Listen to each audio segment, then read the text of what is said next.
8:28 a.m., but it is, I mean, sorry, 8:28 p.m., but it is about, I believe, 3:28 or 4:28 a.m. in South Africa. But I'm going to do this live stream, and I'm going to do this live stream talking about Asian politics mostly, but also I'm going to talk about American politics and current events, as well as what's going on in the Middle East right now, as well as Asian, as well as African politics.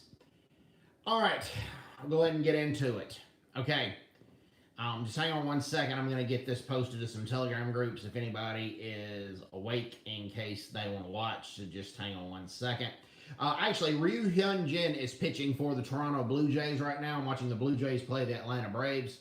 And the Atlanta Braves is my favorite baseball team, but Ryu has pitched a good game. He's only allowed one earned run, and it is, they're playing in Atlanta, and it is 2 outs, top of the 8th, 2-1, Toronto Blue Jays. So Max Fried has pitched well for the Atlanta Braves, and Ryu Hyun-jin has pitched well for the Toronto Blue Jays.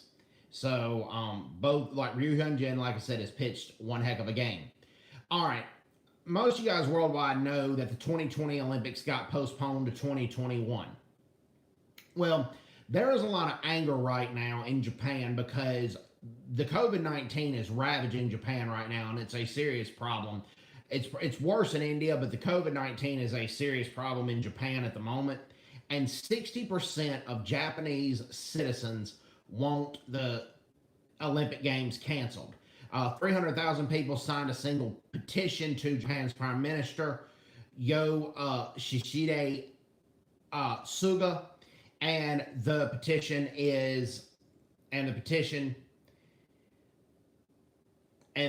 but the Yoshihide Suga more or less ignored the petition, and he is going on with the Olympics.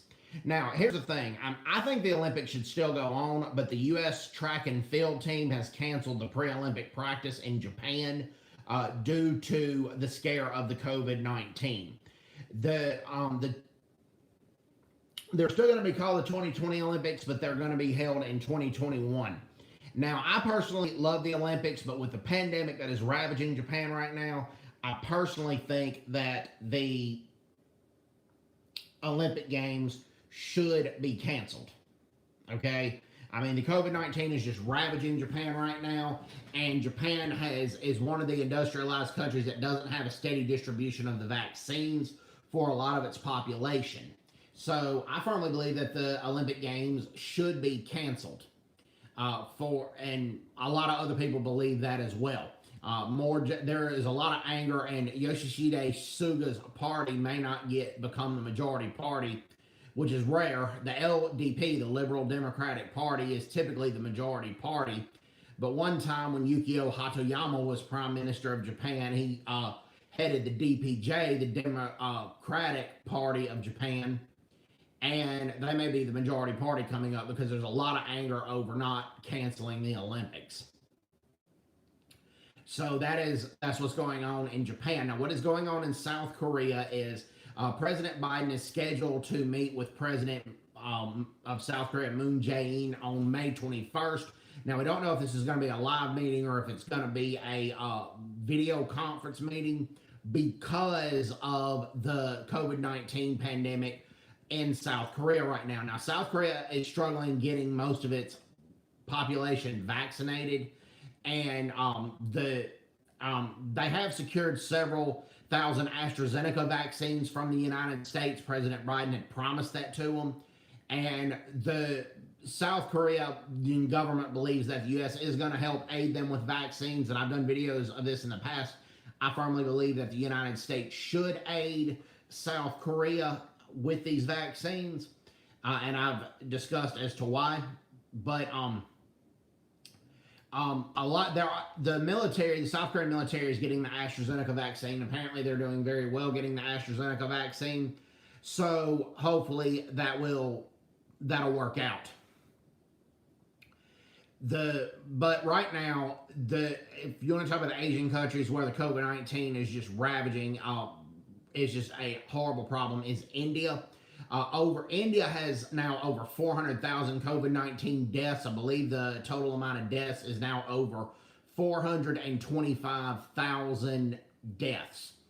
And the Indian Health Ministry has said to make an appointment to get your vaccine shot, because the vaccine centers can unintentionally become a place where the COVID spreads because many people don't wear the mask properly over their nose, and there's no social distancing rules at these centers. So properly make an appointment before you show up to these vaccine centers. Actually, policemen are steadily patrolling the Ganges River right now in India, and they are patrolling the Ganges River and putting out a bunch of nets there because they have caught ambulance workers dumping bodies into the Ganges River. They were dumping bodies of COVID-19 patients in the Ganges River, which would pollute the Ganges more than what it is, than more than already polluted. So the police are now patrolling the Ganges River to stop certain ambulance workers from doing that, and that is another problem in India with the COVID-19. And South Korea, and I've done videos on this, have recently evacuated 504 of their citizens from India. South Korea and India have good business and diplomatic relations, but of the 540 people, of the 540 people that have been evacuated, only 14 of them have tested positive for COVID-19. So it doesn't look like that the COVID-19 has spread rampantly amongst South Korean citizens that have been in India, and that is good news right there. So, the COVID-19 is just becoming a rampant problem in India at the moment. Now, in America, we're dealing with our own crisis. It's typically not the COVID-19 is still a problem, but what we're dealing right now is the gas pipeline hack, a key pipeline in Pennsylvania that supplies gas to 45% of the United States, particularly 45% of the eastern part of the United States has been hacked, and it has just been there's been a gas shortage. The gas station that I frequently visit, they had regular gas, which is what my car takes, and they had but they were out of premium gas, so cars that took only premium gas were in trouble. The pipeline that was hacked was Colonial Pipeline, and Colonial Pipeline has restarted, according to CNBC News. But even though the Colonial Pipeline has stopped from being shut down and is restart, the supply chain won't return to normal for a few days. Colonial Pipeline had restarted operations around 4 p.m. Central Time, 5 p.m. Eastern today, Wednesday. The majority, and CNBC News also goes on to say, the majority of the 5,500-mile pipeline, which supplies around half of the East Coast fuel, had been offline since Friday after the company fell victim to a ransomware attack. That is true. The shutdown sparked fears of a gasoline shortage and pushed the national average for a gallon of gas above $3. Now, this has been the most expensive gas has been since 2014. When I went to when I had to go out to town today to run some errands, I always would go by the gas station and gas up, even though my tank was pretty close to being completely full. But the gas right now, I believe, is about in Mississippi, it's $2.68 a gallon for regular gas. And we don't have evidence that Putin is behind this attack, and it's not looking likely that he was. It looking like that the hackers have said they were apolitical, and even though there is evidence that the software did come from Russia and the hacking came from Russia, and they were interested in profit, not trying to create problems for the U.S. But the reason that Putin may have been suspected is because Russia still has over 100,000 soldiers massed near the Russia-Ukraine border. But it's not looking like that Putin was behind this pipeline hack that had happened in the United States. It looked like just private hackers looking for trouble, trying to screw people out of money or hold the United States hostage for ransom.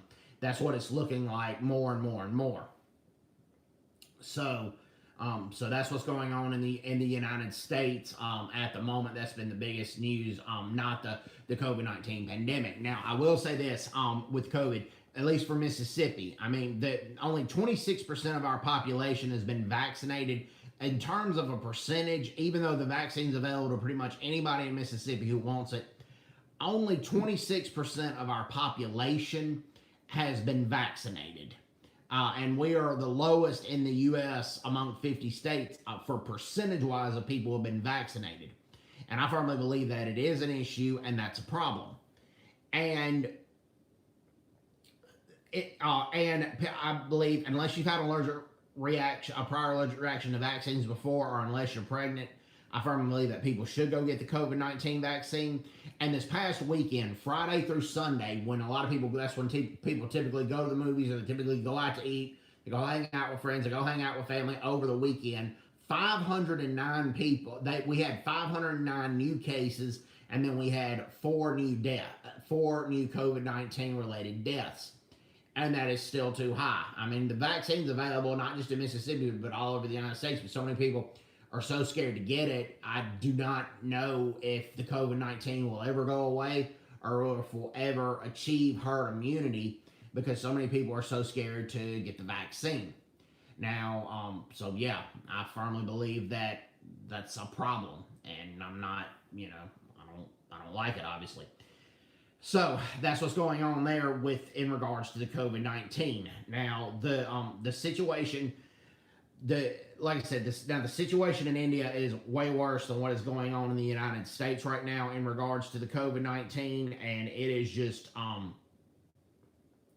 it's just very, very problematic. But now here's where we can pray for Russia. This was a sad situation, as most of you guys know. In the town of Kazan in Russia, there was a school shooting. At least 9 people were killed, and 21 people were injured. Now, fortunately, they caught the 19-year-old suspect, and the 19-year-old suspect has been arrested. And the attack happened in the capital of the Republic of Tatarstan, and that's 510 miles or 820 kilometers east of Moscow. So, yeah, the attack happened in Tatarstan, and it's just a problem. Now, Russian Prime Minister Mikhail Mishustin spoke of great sorrow, while Tatarstan's leader Rustam Minakhanov described the attack as a major tragedy. We're deeply saddened that this has happened. Now, here's the sad part, though. Like, Vladimir Putin said he's going to use this to review the country's gun laws.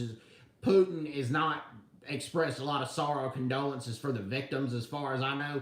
He's going to use this to review the gun laws in Russia. And somebody like Putin, I mean, people in the U.S. that are either for or against gun control would say that somebody like Putin is just trying to take away the gun so he can have more power. Putin has been Russia's president forever, and he rules the country more like a dictator. So that is just a sad situation that Putin has made this a political situation instead of expressing solidarity and condolences with the victims' families. And but yeah, it happened in Kazan in the state of Tatarstan in Russia, and the 19-year-old is believed to have once attended the school where the shooting had happened. And there were some people, like when people heard the shots go off, some people jumped from the windows, and of the 9 people who died, 2 or 3 of them were people who were little children, middle school age children, jumping from the 2nd or 3rd floor of the school to try to avoid being shot at. 132 Gearhead says, hello, Brett. Hello, 132 Gearhead. Nice to see you. Nice to talk to you. Here we go. This is according to BBC. A Kazan resident outside the school told Moscow Echo radio station that people there were hysterical. Parents are crying. Medics are giving out medicine. Elvira Ignatieva, a 25-year-old English teacher, was killed trying to shield one of the children. That is true, and she's being recognized as a hero for doing that. On her Instagram account, Miss Ignatieva had often posted upbeat messages over photos of herself enjoying walks and nights out, and she laid her life on the line for her fellow students. That's an awesome thing to do, and very heroic thing to do. So, officials did not comment on the possible motive for the attack, although Mr. Minakhanov called the attack a terrorist. Mr. Minakhanov said the suspect was a registered firearm owner. I mean, basically, because the guy had the firearm legally in Russia, Putin wants to take away guns from all of Russia's civilian inhabitants, which I firmly believe is a wrong move by Vladimir Putin. And it's just sad that anybody would turn a tragedy like this into a political situation. And that happens in the United States too. When these tragedies happen, it's just a sad state of affairs, but that's just what typically happens. Now, news on South Africa. There is a civil war going on in South Africa, not between the ANC supporters and non-ANC supporters. There's a big civil war within the ANC.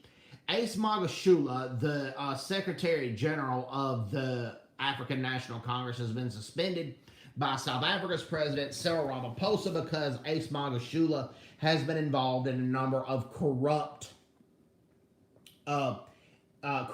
scandals.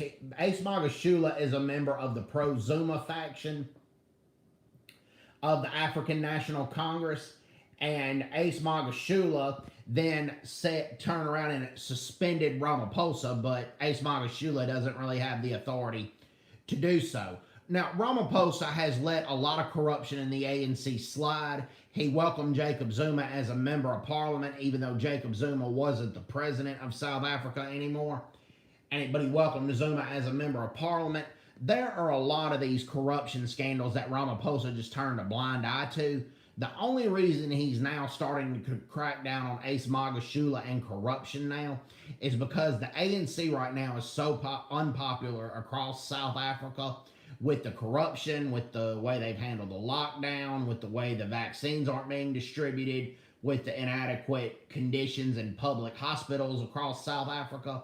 Well, Cyril Ramaphosa is doing this to try to, as a last desperate measure, win the next election. And it's not, even ANC supporters are not thinking that the ANC is going to be the majority party in South Africa much anymore, because a lot of people, even before the lockdown measures, unemployment was at an all-time high in South Africa, that their currency was in junk status, and it was just a mess. Now, the Palestine-Israel situation that's currently going on. Now, before I go any further, Netanyahu should have not forcibly evicted or removed a lot of the Palestinians from their homes. Before I go any further than that, he shouldn't have done it. However, the response by people in Gaza and the West Bank, they launched a bunch of rockets, and mostly Hamas supporters did this. They were launching rockets at civilian targets in Israel. There have been 7 Israeli casualties, but one of them was a 7-year-old child. And there have been 2 Israeli women as well that have been casualties in this situation. And that is just wrong, and Israel has a right to defend itself against those attacks. They have an Iron Dome, which catches about 80 to 90% of the rockets that are fired, but some of those rockets do make it through. They interviewed this one engineer, one of the news networks did. Engineer his last name was Golan, and fortunately he wasn't home when his house was damaged by a rocket. But fortunately, so nobody was killed or injured. The majority of the Palestinian casualties have been Hamas commanders, 14 Hamas commanders, including Hamas's anti-tank commander, have been killed. Yes, there have been. 132 Gearhead says that yes, there were. It wasn't an Arab, actually. It was a Jew, but these radical right, ultra-nationalist right-wing groups mistook him for an Arab, and then they did hang him. That did happen. And then there were some cars that they knew were owned by Arabs or Palestinians, and they torched the cars. But those protests have been minor in Israel compared to the violent protests in Gaza and in the West Bank. So yeah, I mean, and there were some not ultra right wing groups, but more right wing than I'd like to be, between kind of like between conservative and ultra right wing, that have called for a restraint and to stop the violence, and they condemn those racist attacks by those ultra nationalist right wing groups, as they should have. But yeah, and so the majority of, and the Palestinian casualties that have happened have typically been anti-tank commanders, I mean Hamas commanders, including Hamas's anti-tank commander, or they have been terrorists blending in with the civilian population. So the Hamas, as well as the many Palestinians who support Hamas, and Hamas governs the Gaza and the West Bank area, they eliminated their a lot of this originally was not their fault, protesting a lot of those unlawful evictions by Netanyahu. But they really screwed up their cause by targeting Israeli civilians and launching rockets into civilian neighborhoods. When you do something like that, your cause and your anguish just really goes out the window. And to do something like that is just extremely foolish, extremely evil, to target civilians like that. And that's what happened. And then Israel, as Biden says, Israel has a right to defend itself. Now, the Palestinians do have a right for safety and security, they do. And Israel has a right to defend itself. So I agree with the U.S. response to this. And Andrew Yang, who is the founder of Yahoo, and is a Democrat and has tried unsuccessfully to run for president before, Andrew Yang had wrote on his, I think it was either his Facebook or his Twitter account, and said he stands by the people of Israel. Well, he is... Alexandria Ocasio-Cortez, AOC, had condemned Andrew Yang in the strongest way possible. I firmly believe Andrew Yang was right on this. I mean, it's, you target civilians, that's what's going to happen. I mean, that Iron Dome is protective of it is. It's not 100% protective. Yeah, Israel doesn't raise their children to be human bombs. I mean, yeah, and that is a huge problem. And for... And Operation Raven Reaper says, you're right, Israel does have a right to defend. Yes, thank you, they do. They have a right to defend themselves against those Katyusha rockets that are being launched. And then Hamas shouldn't have been the one calling for Israel to stop their airstrikes. Israel should have called for Hamas to stop launching their rockets into civilian towns. I mean, these rocket launches were so bad that a major airport in Israel, the Ben Gurion International Airport, which, by the way, I don't think Israel should name that airport after them. That's a different story. But the Ben Gurion Airport should have had to close. I mean, it had to close. I mean, all international flights to Israel had to be delayed because of this. And it's just it's just a sad situation. Has Netanyahu, overall Netanyahu, I think, has done a good job. I mean, Netanyahu, though, has not, what I would call, done enough to try to get the peace process in the Middle East started.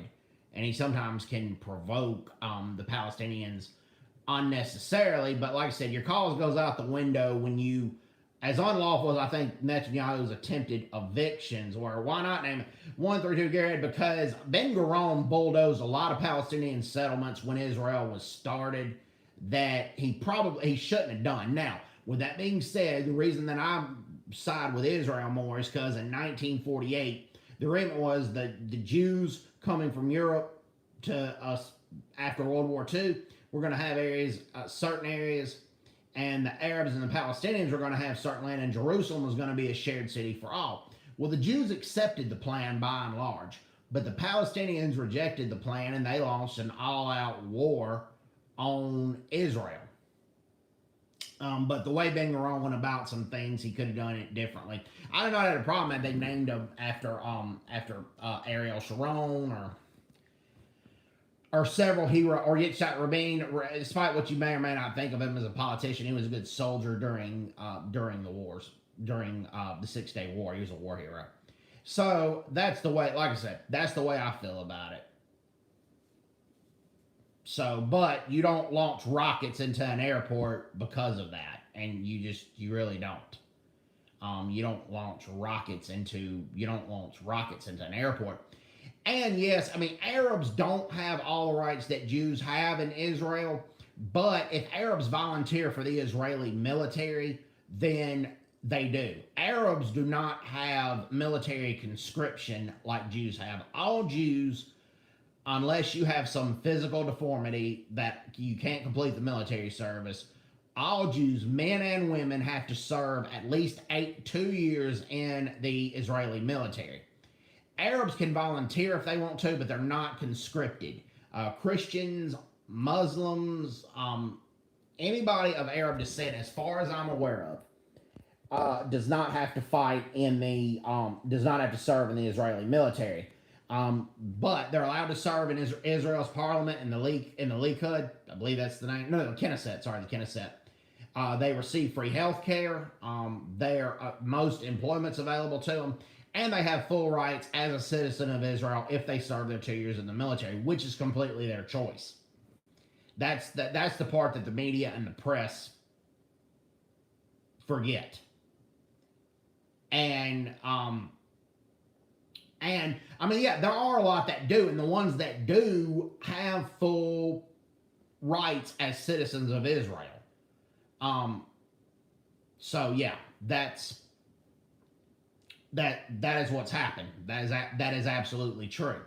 So that's been dominating the news. What's been dominating the American news is the Israel-Palestine conflict, and the pipeline hack that did happen, and then the third thing. Okay, I forget the officer's name, but the officer that shot Rayshard Brooks, and I believe it was a justified shooting because Rayshard Brooks was running from the cop when the cop told him to stop, told him to stop numerous times. And Rayshard Brooks, before that, tackled the cop. He tussled with the cop, took the cop's taser, and fired the taser at the cop. Fortunately, he missed the cop, but the cop rightfully shot him because had that taser hit him, he would have been, he wouldn't have been able to move, and the Rayshard Brooks could have taken his gun and shot the cop. Well, the cop has gotten his job back. Now, the cop still has to face trial for manslaughter and murder.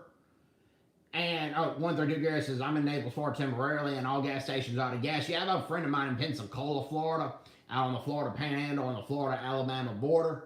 And he says it's the same thing. He said a lot of the tourists got a lot of the gas before they left to go back to their homes.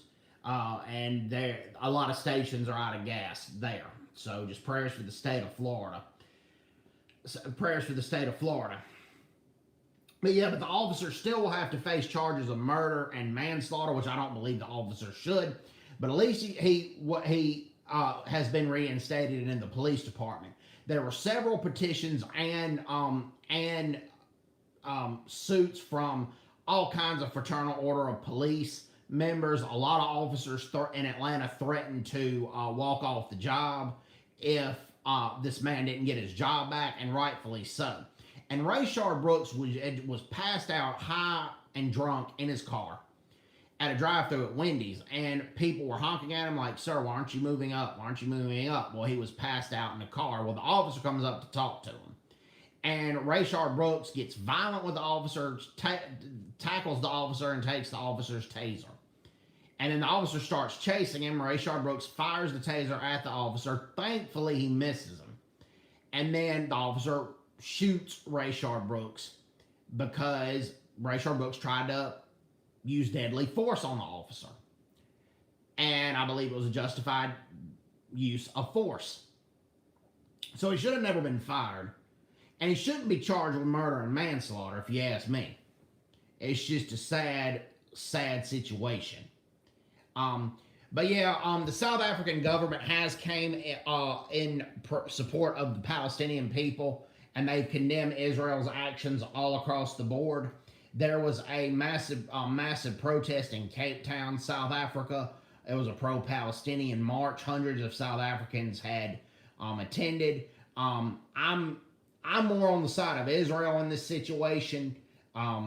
But yeah, the South African government has been, it has decided to side with the Palestinians in this situation, and I firmly believe that they're wrong on this. And there was a massive France News 24, one of their English websites, France 24 English, reported that there was a massive pro-Palestinian protest in Cape Town, South Africa, in support of the Palestinians. What else has dominated American news only because of the Olympics has been what's going on in Japan with the coronavirus, and that 60% of Japanese citizens do want the Olympic Games canceled. I'm kind of on the side of the 60% that do, but that situation wouldn't be dominating American news if it wasn't for the Olympics. But I think it's not just American news. I think that whole situation is dominating the world. The American news has reported on the Ace Magashula being suspended by Cyril Ramaphosa, but it's been minor articles. But Ramaphosa suspending Ace Magashula, I believe, is the right decision on Cyril Ramaphosa's part, but I'm not being fooled. He's just doing this to try to hang on to power and to have the ANC win the election. It's been too little, too late. Cyril Ramaphosa has been president for over 3 years, almost 2 to 3 years now, and he's doing it just now. I mean, he's not fooling anybody. If he really cared about the South Africa and the welfare of South Africa, he would have done that stuff a long time ago. And the COVID-19 situation in India, just because it is so bad over there, has been being reported in American news pretty regularly. Now, as many of my African viewers know, that a major bridge had been built to connect Botswana and Zambia. Well, Japan had funded most of that bridge building, as you guys know. But actually, the company that built it, that was ordered the contract to build it, was a Korean construction company named Daewoo Construction. And Daewoo Construction had built that bridge, and actually Korea Now, which is a Korean English YouTube channel, reported that. And this is going to really increase trade in southern Africa between Botswana and Zambia. And now reports are saying that truck drivers and people going back and forth from Botswana to Zambia are going to only have to wait 2 hours for the border crossing instead of several days. I'm horrible at pronouncing the bridge's name, but it's the Kazungula Bridge. And yes, Daewoo Construction had built the Kazungula Bridge, and it's expected to open avenues for increased trade across the southern Africa region. The presidents of Mozambique, Felipe Nyusi, as well as Emerson Mnangagwa of Zimbabwe, attended the opening of this bridge, the cutting of the ribbon, and the presidents of Botswana did as well, obviously, President Masisi, and then President Edgar Lungu of Zambia. And the article goes on to state, Botswana and Zambia have inaugurated a road and rail bridge linking the two countries, marking the completion of a multi-million-dollar project aimed at easing congestion at border crossings and boosting trade. Now, this will, as Chris White pointed out, this will reduce the prostitutions that are always showing up at several border sites. And then they are going, and the truck drivers are sitting there for days to clear customs, and a lot of prostitutes visit those sites, and human beings are naturally sexually driven creatures, and that is one reason Southern Africa has a massive AIDS problem. I firmly believe that, it'll reduce prostitution at border crossings. I firmly believe this situation is going to reduce the AIDS crisis in Africa as well. So I'm really thrilled that the Kazungula Bridge is being built. And it's a needed alternative route for haulers, for truck haulers. This will lower the cost of doing business, Zambia's President Edgar Lungu said at the ribbon-cutting ceremony on Monday, anticipating an increase in trade and competitiveness, job creation, tourism, and other positive ripple effects. Botswana's President Magwetsi Masisi said the bridge would open avenues for improved trade. He also said his country regarded Zambia as a key strategic partner in development, adding the project was a demonstration of continued growing relations. Construction of the $259 million project began in December of 2014, co-funded by the African Development Bank and Japan International Cooperation Agency, regional governments, and other grants. Namibia and Zimbabwe joined the consortium in 2018, according to the Al Jazeera article. The bridge will facilitate regional freight transport by allowing trucks to bypass the notorious Bight Bridge border post between Zimbabwe and South Africa, which is perennially congested with vehicles spending hours and sometimes days continuing to cross. Yes, and many prostitutes visit that border area, and that's one reason many truck drivers are infected with AIDS, and that's one reason why the AIDS pandemic is very, very high in Southern Africa. That's just a well-known fact. So yeah, that's just a well-known fact. Other dignitaries were Southern African Community Development Chairperson. Yeah, I talked Mozambique's President Felipe Nyusi, and then Zimbabwe's President Emerson Mnangagwa. So that's that. Actually, the Blue Jays ended up beating the Braves 4-1. It was actually a really good game. The Braves led 1-0. Most of the game it was 0-0. I'm disappointed the Braves lost, but Ryu pitched a good game, and Ryu Hyun-jin. And the reason Ryu Hyun-jin is so popular in South Korea is because he played in the KBO, the Korean Baseball Organization, before going to the major leagues. Now, the reason this is an achievement is because there have been several South Koreans who played in the major leagues before. Chu Shin-soo was the most known, and Park Chan-ho. But they went from their Korean high schools or Korean universities straight to the major leagues.